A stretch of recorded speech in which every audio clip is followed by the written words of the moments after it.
Many of us are wrestling with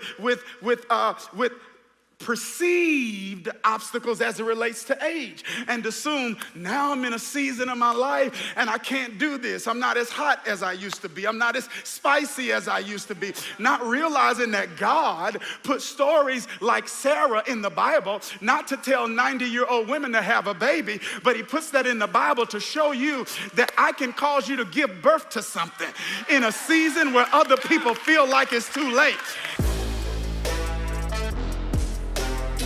Spiritual disciplines aren't in place to slow you down. They actually speed you up. While other people are straining, while other people are sweating, you can be stepping your way there. Is there anybody here tonight that's made a decision that I want to experience spiritual acceleration? I want God to do it for me swiftly.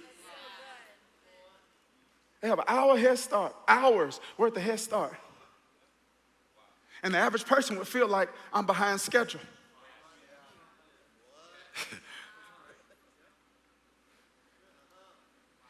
And I know there's some people in this room, if you're in ministry, you felt that way at one point or another. You're seeing people, they're further in the journey than you are, and you feel like you're behind schedule. And that experience can create anxiety because it can cause us to feel like I'm never going to be able to catch up. Many of us are wrestling with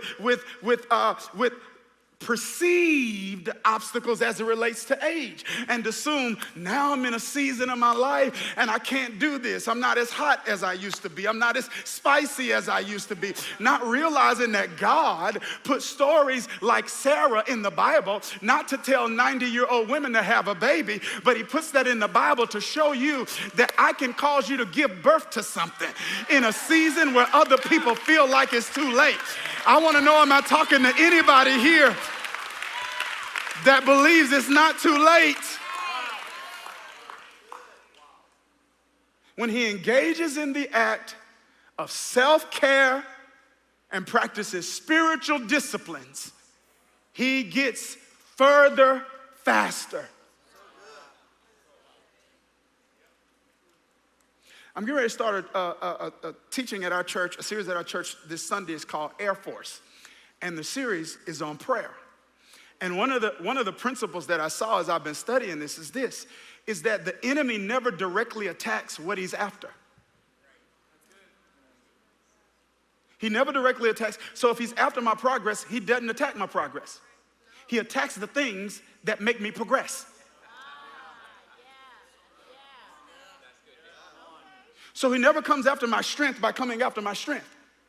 He comes after my strength by coming after the things that make me strong.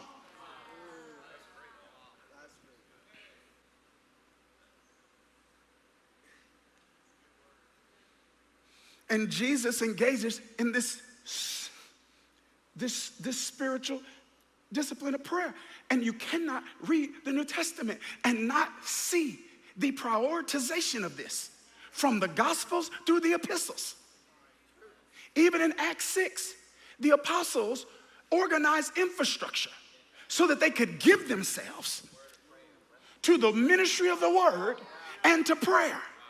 Because they understood something that you see this imagery more so in the Old Testament. They understood watchman imagery. Like they understood their responsibility not to just be proclaimers, but to be prayers. That they are watchmen and who watch souls. And they've been assigned jurisdictions that they're responsible for. And if they aren't covering their jurisdictions in prayer, who else is doing it? Do you know that the quality of your life is based on the quality of your decisions? And the quality of your decisions is based on the quality of information that you have. So that means you need reliable sources of information, and the most reliable source of information in the world is the Bible. But you know what? Most people don't understand it. And if you want to understand the Bible, God is enough, but Sunday is not. I want to help you understand. I want to help you interpret and apply. I want to help you explain the Bible better. This is why I'm inviting you to be a part of my tribe called Bible U. Jesus spends hours and is able to get in prayer, and he's able to get there in minutes. Because God redeems time. Did you hear what I just said, family? He got it. God redeems time. Redeems means to buy back, right? To purchase. So when I say he redeems time, if it means to buy back, it doesn't mean to release more, it means to buy back. So if he redeems time, it doesn't mean he gives me more time. It means he takes the time I got left.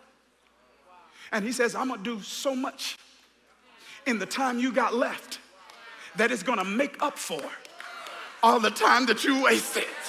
He says, I'm gonna give you one door.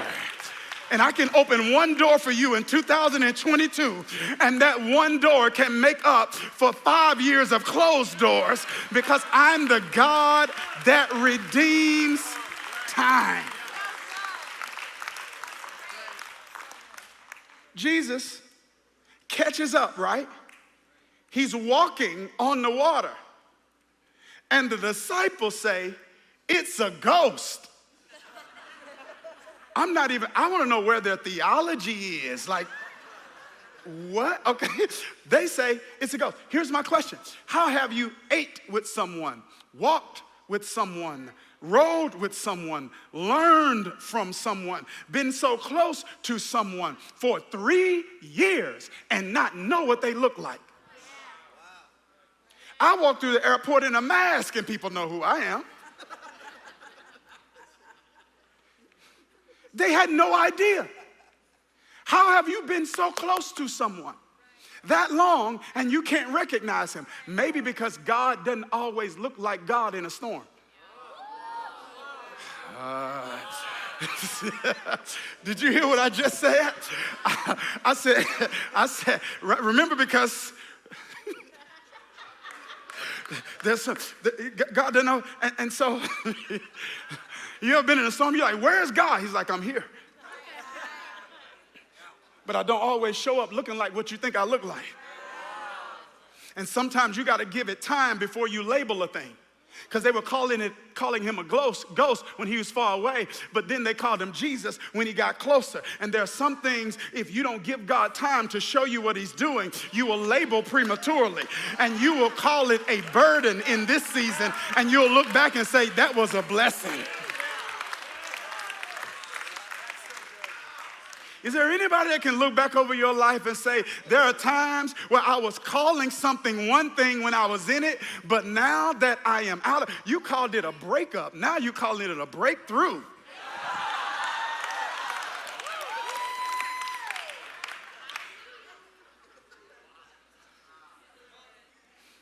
So they're like, that's Jesus.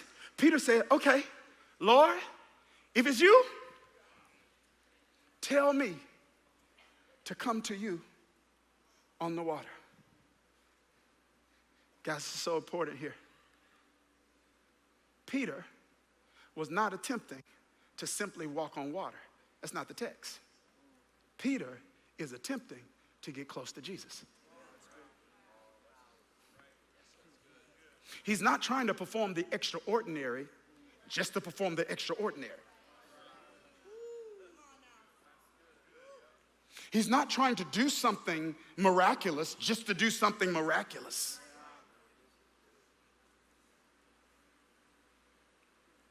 He's trying to get to Jesus.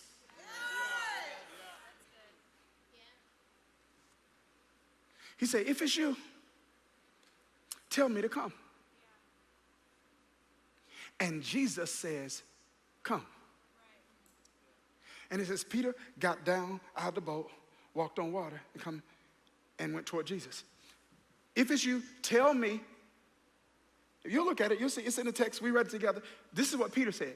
Tell me to come to you on the water. Is that the text? That's what he says. Jesus says, come. Let's try it again. Peter said, tell me to come to you on the water. Jesus said, come. This side's getting it.